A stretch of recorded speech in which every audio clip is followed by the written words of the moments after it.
e ti prometto amore che non sarò per te né una donna né un uomo e tantomeno un ruolo né un gioco di società. Ciao a tutti, sono Vincenzo Scruci, ho 42 anni e vivo a Bologna, anche se sono nato in Basilicata, da genitori calabresi, per cui sono un calabro lucano trapiantato a Bologna.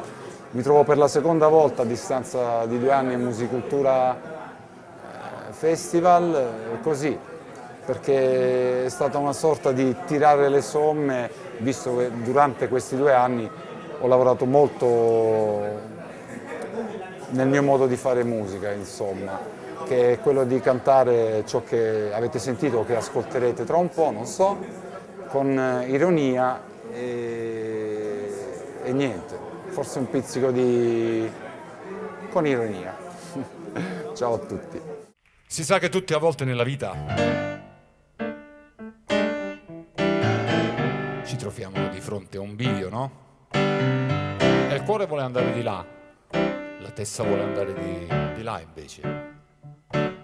Sarà perché siamo influenzati dal posto dove siamo nati, dall'educazione che abbiamo ricevuto, insomma, e rimaniamo sui nostri binari, oppure no? E tu cambieresti idea? E se Giuda avesse avuto un buon motivo per fare ciò che ha fatto, per dire ciò che ha detto,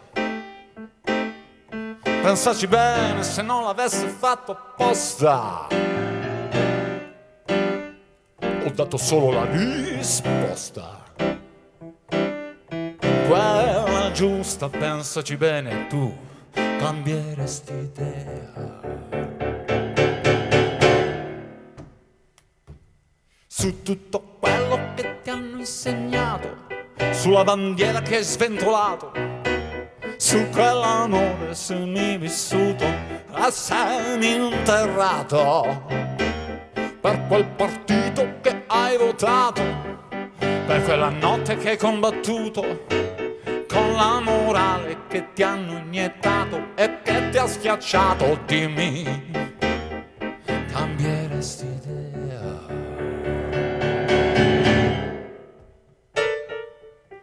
Oh no.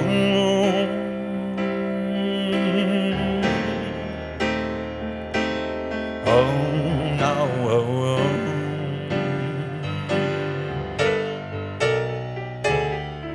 Oh no, no.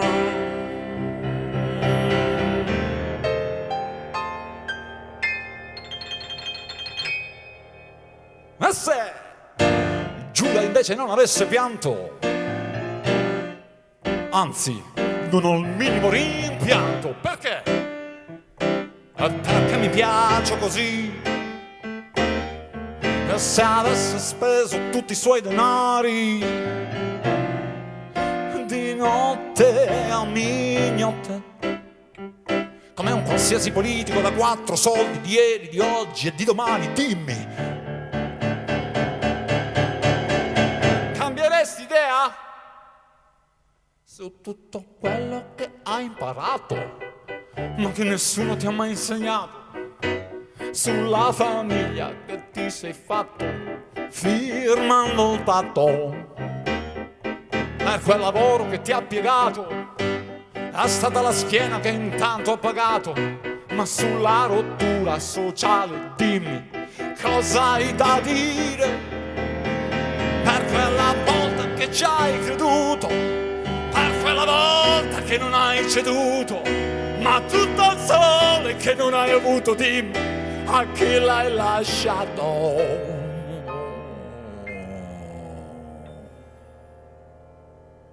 Ma se Giuda non fosse esistito, ma fosse l'invenzione di un partito, dimmi, risveglieresti idea?